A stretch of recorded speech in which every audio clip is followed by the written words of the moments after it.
Brodes Media.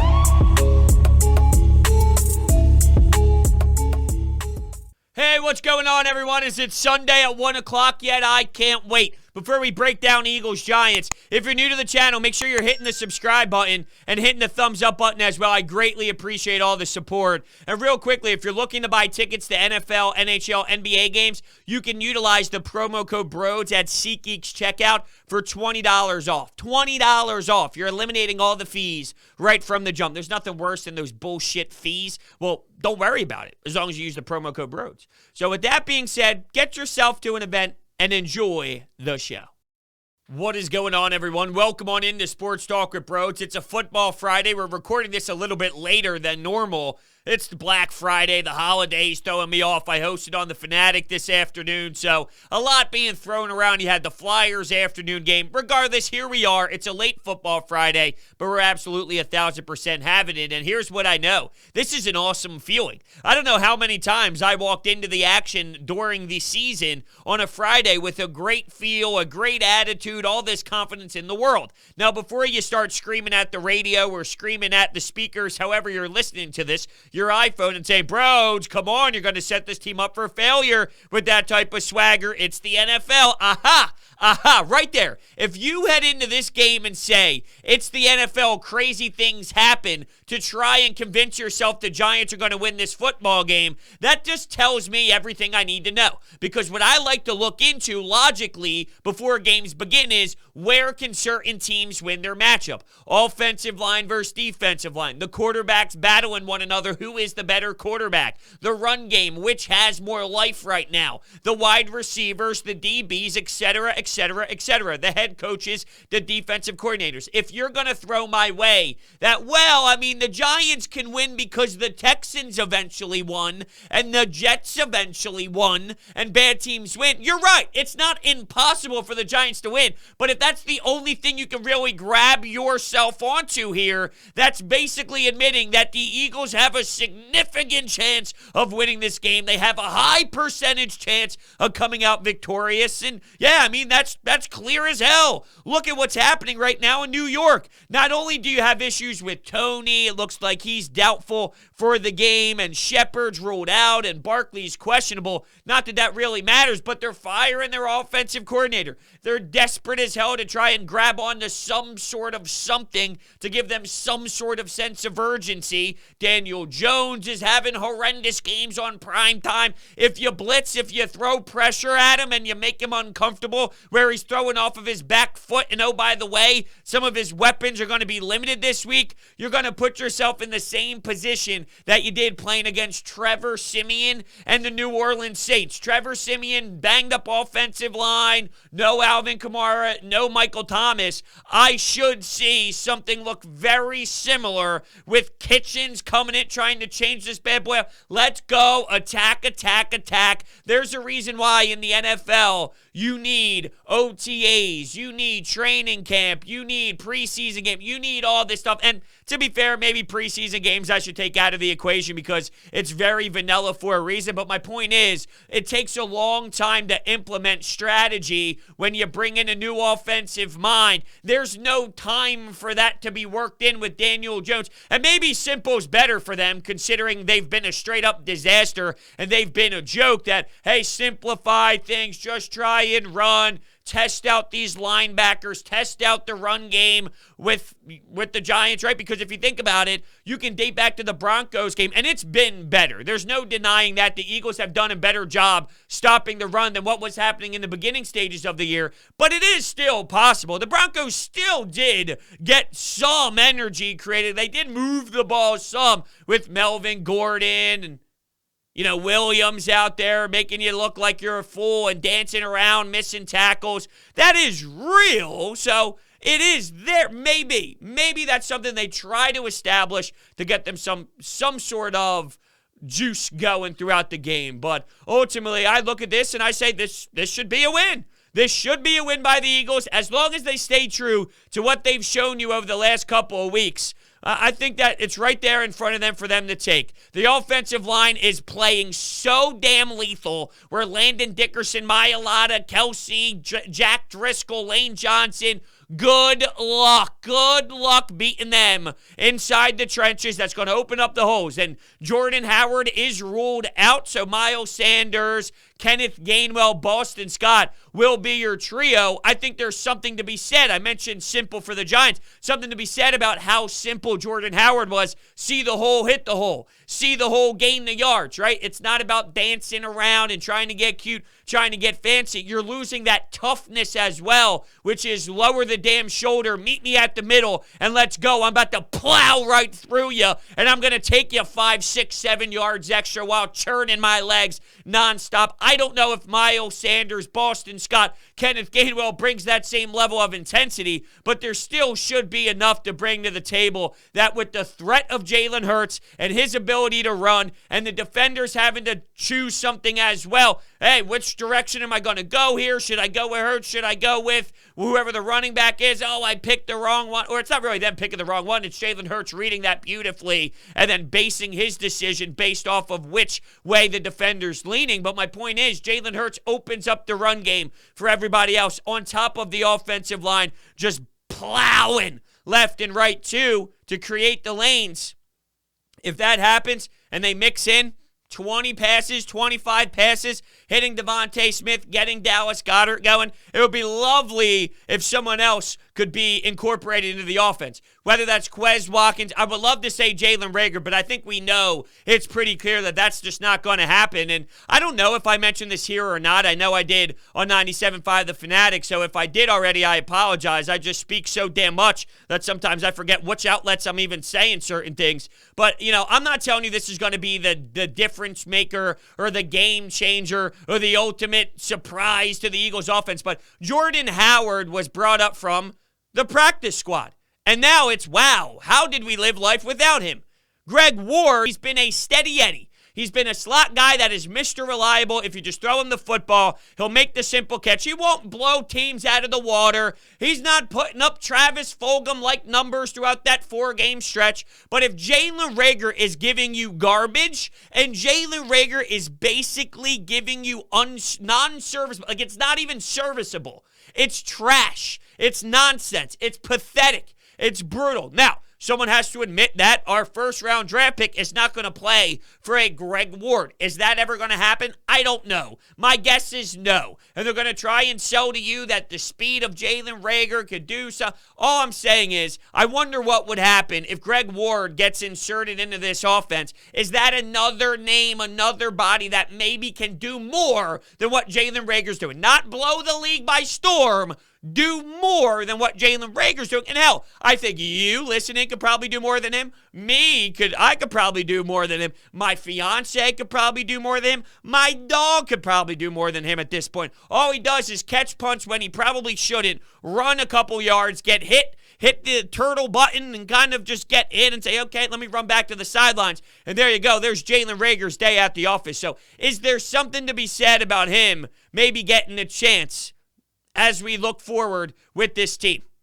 Hell, it's not the first time we've seen guys come out of the practice squad and do more than what we're seeing. Even someone like TJ Edwards. He barely played. Why? Alex Singleton, Eric Wilson. And then, what do you know? He gets an opportunity. He's making a name for himself. And now he gets a contract extension for 1 year. Guys who have been limited in play, sometimes they're hungrier. When they get that chance, it's to screw you. Jordan Howard, Boston Scott has done that as well because he's been flipped to the side also where his number wasn't called for so many early parts of this season. It was all about really Miles Sanders getting a lot of carries. It wasn't even a lot of carries, but majority of the carries, which wasn't many, but his number was getting called. Kenneth Gainwell wasn't. Boston Scott wasn't really. Well, things start changing, and sometimes it's about these hungry cats just waiting to get their chance, and we'll see what that means for the future. If Reagor continues to suck and Reagor continues to contribute nothing, is that something? I know it's a little bit more longer-term thinking, but it is something that has crossed my mind.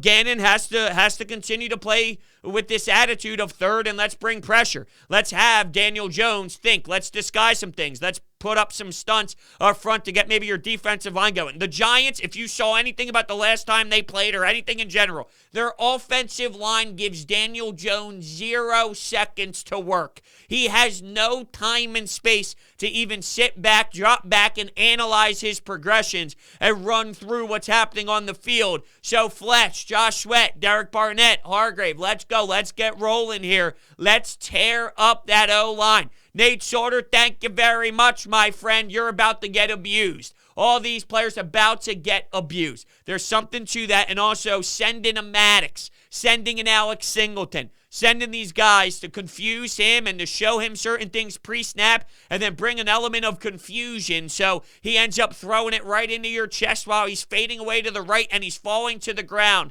because he's getting hit by Fletcher Cox. It's definitely there. That's not outrageous. That's not asking for too much. Quite frankly, I think that's probably kind of what should happen in this game. I don't want to hear that, well, the Giants, the Texans won.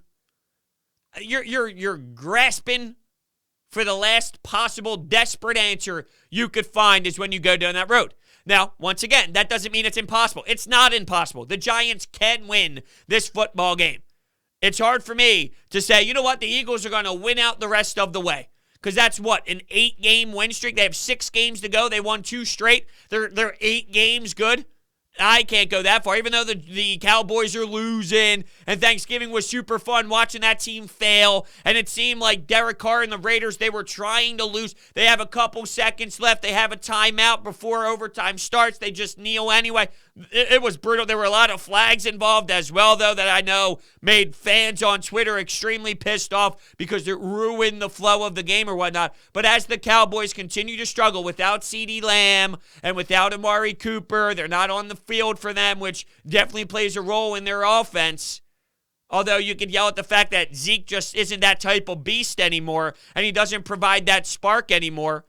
I can't just rule out that this Eagles team winning the rest of the way. So my point of bringing that up is whether it's the Giants, whether it's the Washington football team, I doubt it's the Jets, but there's probably going to be, whether it's because the other team is very strong or the Eagles shit the bed and they're just not fully there. They're not engaged the right way. They think they're going to walk all over their opponent. No, I'm different than the players. It doesn't matter how I feel. The players should be prepared to play. I can say you should walk all over this team. I should say you should destroy this football team. That's irrelevant to the way Nick Sirianni, Jonathan Gannon, and the rest of the crew and the leaders on this team have the players ready to compete. That's totally different. So because I feel a certain way, it should not impact whatsoever how Jalen Hurts is getting himself ready to go out there in the Meadowlands and play in front of that Giants crowd and probably a lot of Eagles fans as well.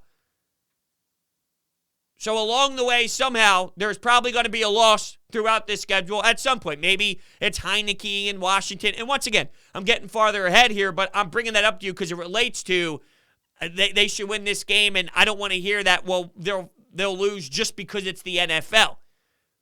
With that said, though, bigger picture over the next 6 games, I think that's fair to say over a 6-game sample size.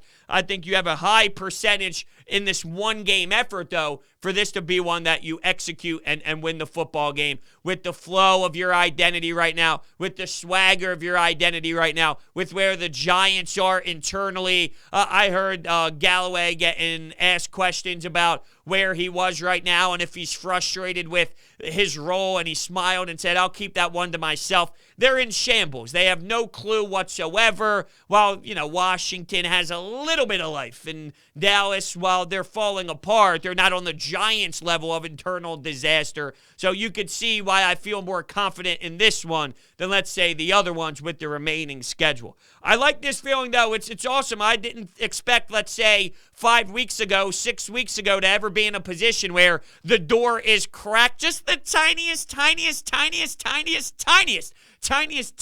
bit in terms of the division. I'm not going to go overboard, but I would have never imagined in a billion years that here we'd be on November 26th, the day after Thanksgiving, with a tiny bit of optimism of just, where we are right now and with the playoffs and whatnot. Now, I have this is Ruben Frank. Let me go to Ruben Frank's Twitter here and bring up to you a statistic about the division. And let me be clear, I don't think the Eagles are going to win the division, okay? That's not what I'm saying here, but it's just I never thought in a billion years that we'd even have a possibility of even mentioning it for the tiniest percentage. So, according to the 538, the Cowboys' chance to win the NFC East dropped from 77 to 62 with the loss to the Raiders. The Eagles improved from 12 to 20 to win the division. If the Eagles win Sunday, they improved to 28% to win the division, and the Cowboys dropped to 57. I'm looking less at the Eagles' percentage going from 12 to 28 with a win. I'm looking more at the Cowboys dropping from 77 to 57, which at one point they're basically 3/4 of a percentage to do it, and then now you're flirting with almost a 50-50 coin flip. That is absolutely insane to think about that drop-off. And they do have, while they have some division games left, they have the Eagles, of course, with the last game of the season in South Philadelphia. And there's nothing more that I would love for that game to mean the world to us and to the Dallas Cowboys fans as well. And then they have the Arizona Cardinals left on the schedule. They have the Saints as well this upcoming Thursday. But the problem is, you saw this Saints team, their defense is good. Don't get me wrong. They're missing a quarterback, and they're missing their playmakers on the outside. But with a actual quarterback, maybe they'd be able to do some damage. But they are so damn limited, and it makes a lot of sense that they can't get first down consistently, and the boos come raining down on Thanksgiving because they look incompetent at times with Trevor Siemian being their quarterback. But that's not neither near here nor there. What matters is Jalen Hurts. What matters is Miles Sanders taking this and running with it. I saw the box score last week, and I saw 90 yards and people getting carried away with his effort. It wasn't as strong as the box score dictated. He needs to be way better. He needs to be way sharper, and he's getting an opportunity to do it. He better not piss this thing away, because if we're being honest with ourselves, he wouldn't have played if Jordan Howard did not get hurt. He got his ass benched on the sidelines, and the first time after he fumbled, yes, he got that secondary nod. The only reason he went back in after that is because of Jordan Howard wasn't able to be on the field, and that's how this coaching staff feels about him, whether they try and hide it or not. There are concerns about his attentions to details, not hitting the right gaps and not following the blockers correctly, not staying in bounds when he needs to, not holding possession of the football. The skill level is there just from a raw ability perspective.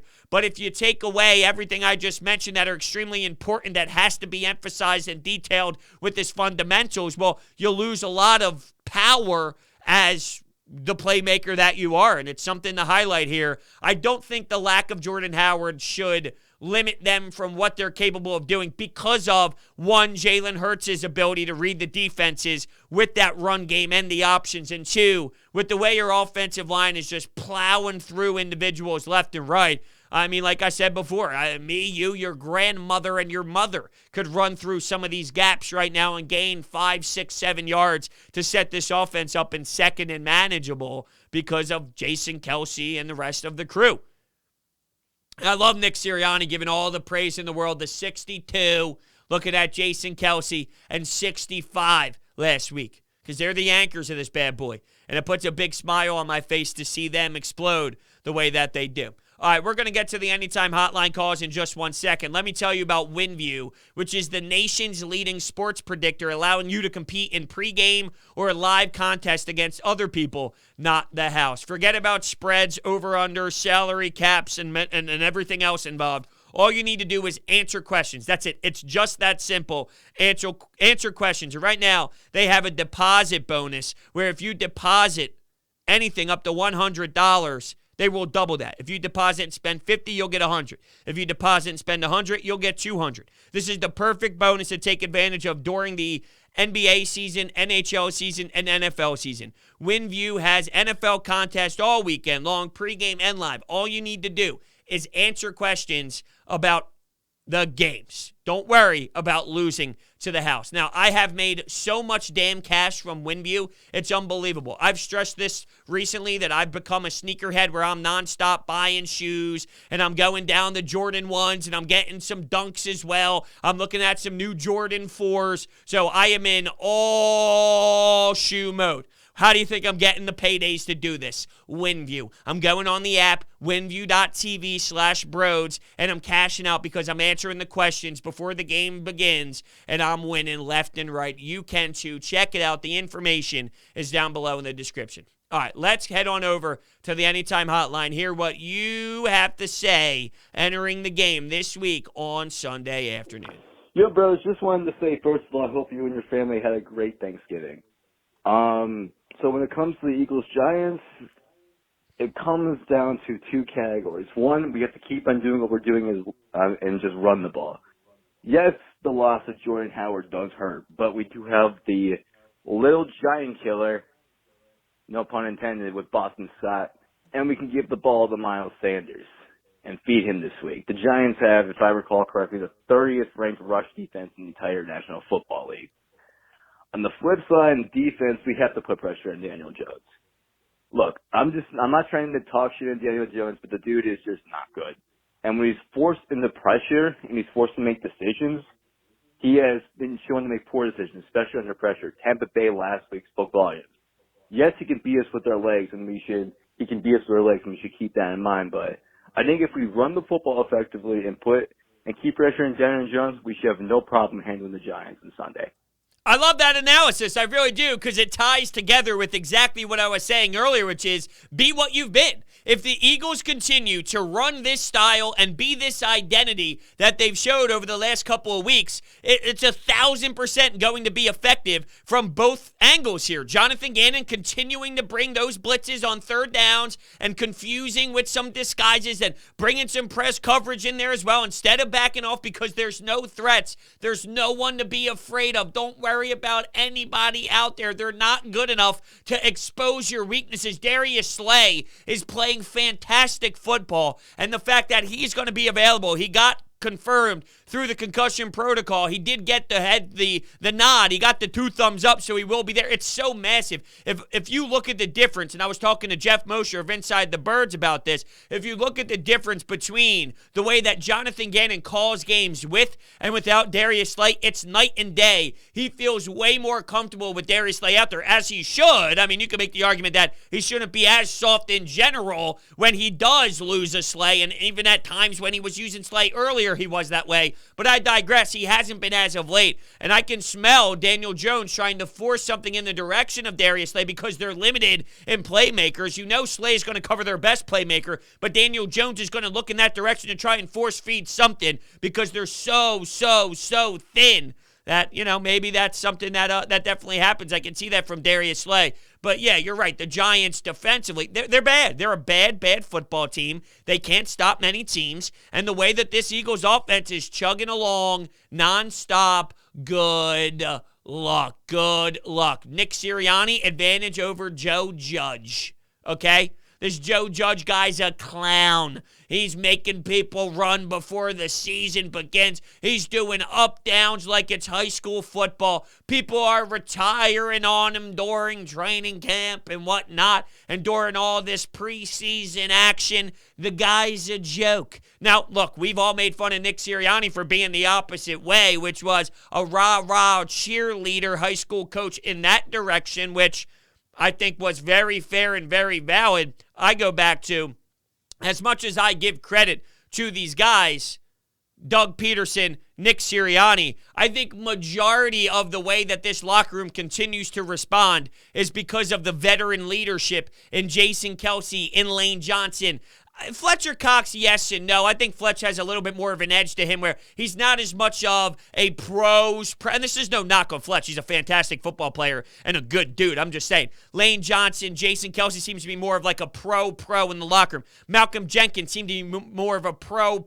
Zach Ertz, same thing. Fletcher Cox has that probably more fun, maybe not fun's the right word, but he's more willing to play I don't know how to describe it. I'm trying to think of myself in the locker room because with me, I was a leader when I was playing junior hockey, but I was also the guy to let's go have some fun and get shit-faced on a Thursday night. Not that we had games on Friday. We played Saturday, Sunday. But I'd be willing to have a little fun, have a little party off the side where one of our captains was, he was all business. He was all pros pro, which had that good cop, bad cop thing. I think Fletch is probably more of that good cop, bad cop with some of the other guys, which has the leadership qualities, but he's got that edge too. I digress. I think a lot of this has to do with this veteran leadership in the locker room. When things get tough and the times get tough, it's like, we've been here before. Follow my lead. Follow our lead. And that's no knock on Nick Sirianni, who's never been there. And there's no knock on, the whole rah-rah thing works if you're winning football games. With Joe Judge, the whole, hey, we're going to run sprints and we're going to do up, down. If you're winning football games, you can get behind that. And it works because you're winning football games. If you suck and know nothing about what you're doing, you're going to get made fun of. And with Nick Sirianni, he clearly has shown that he has scrapped whatever he thought was going to work early on, which not a lot of coaches are willing to do. And he said, fine, let's go in a whole new direction because what I thought would work has been an absolute disaster and bush league, and I can't continue to go down this path. So let's reassess here and let's reset our entire offense. And since he's made that decision, which I have to give him credit for, regardless of how long it took, the ultimate goal is finding the solution, and they figure the solution at least for the short term. So that's kind of how I see the difference in those two. But anyway, I got a little sidetracked here. What's next? Okay, Eagles-Giants. What do we know about this rivalry? Well, I figure like these games always seem to be that it's going to be close. I don't expect anything different here. And you know that playing in the Meadowlands, weather, namely wind, could be a major factor. It affects the kicking game. It affects the passing game. Look, the Eagles basically have to be front runners. They have to keep Hurts in makeable down and distance situations. And even without Jordan Howard, they have to be able to run the ball and continue to keep drives alive. You do not want to fall behind the Giants to where Hurts has to throw and play come from behind football. Even though our defense sucks, I think this is going to be a defensive low-scoring game. I'll pick the Eagles to pull it out 16-13. I don't know if our defense fully sucks. They're not elite. They're not a top defense. Do they absolutely 1,000% suck? Not against teams like this. Not against the lesser teams in this league. Against better teams. And that's why they're not a special defense. But I think that they can do more than just serviceable against the putrid teams in this league. And the New York Giants are a putrid team in this league. So I don't know if it's fair to say they full out suck. They might just be average. They might just be an average team. They might just be in that middle ground category and not full on suck. I just think that that's more emotional reaction flying out there. But even if they do fall behind, which I find that hard, I'm not talking 7-0. If the Giants score on the first drive of the game because of some scripted plays and then they fall apart afterwards, but the Eagles are down 7-0 or something, that's not them legitimately falling behind with 55 minutes left to play. That's so much football. But if they were to fall down double digits or whatnot, which would be crazy to me because I think this Eagles team is going to win it. I don't think it's going to be close. I don't think it's going to be close. I think these two teams are playing two totally different styles of football where one is firing people and the other is insanely on a ride of a high right now. And I think that the Eagles are going to continue to play with that type of level of fuck you. I do believe that. But let's say they do. Are the Giants a team that you should fear? That one, they could put points up on the board nonstop where you have to outscore them. Yes, you have to outscore them to win, technically, by the letter of the law. But that's not my point. I'm talking outscore them where you're getting into a shootout, even if they score 14 early points. I don't have trust in their offense that they're going to go explode for 40 points. No, you could probably stop them to 21. So my point of bringing that up is this offense that you're running in Jalen Hurts and not Jordan Howard this week, but Miles Sanders and Boston Scott, the Giants killer. I think you can stay true to that. You can keep pounding that game and come back and actually fight back to crawl back from a deficit if you do fall somehow some way because this Giants team is not special. I don't see them now pouncing on every possession they have and continuing to put 7 on the board, 7 on the board, 7 on the board, and you can't play catch up. Their offense is not good. They are lacking a lot of playmakers, and even when they do have their playmakers, their quarterback stinks, and their offensive line is a disaster, and their offense is putrid. So I don't know if somehow, let's say Jalen Hurts fumbles or Sanders fumbles, and the Giants end up having possession at the 4-yard line, they punch it in, there's their 4 yards of offense that puts them up 7, and then maybe an interception happens, and they run it back, and now they're up 14-0. Like, they're not good. I can't see them sustaining that. So even if they do fall, and I'm specifically just analyzing this matchup as a whole, this matchup, not every game, because there's validity to that against good teams, against better teams, against this opponent that we will see on Sunday. I don't have fear if that's the case, because they're not good. They're not good. Let's take one more. Here we go. What's up, bros? Just wanted to say, hope you had a happy Thanksgiving, bro. Hope everybody, all this Eagles Nation, everybody had a great Thanksgiving. I know we all did. I'm pretty sure we all did. Watching the sorry Cowboys lose yesterday, man, that was great. But the game on Sunday, this is big for us because I really believe that loss that Dallas just took yesterday, I really believe that opened up the chance for the Eagles to win the division. Now, I'm not saying they're going to, and I wouldn't bet money on it, I wouldn't think, just because Dallas still has several games against guys like Washington, who may not be that bad, but games against Washington, the Giants, they still got a few stinkers left to play. But really, man, I feel like this loss of the Cowboys opens up the division. But the game on Sunday, it's going to be closer than I think most of us think, just because it's a division game. And the Giants, they just got embarrassed on national television. I don't think we're able to just run through them again. Literally just create pressure on Daniel Jones. He has a big turnover problem. So if you can create some pressure and just continue to run the ball, the Giants they cannot stop the run.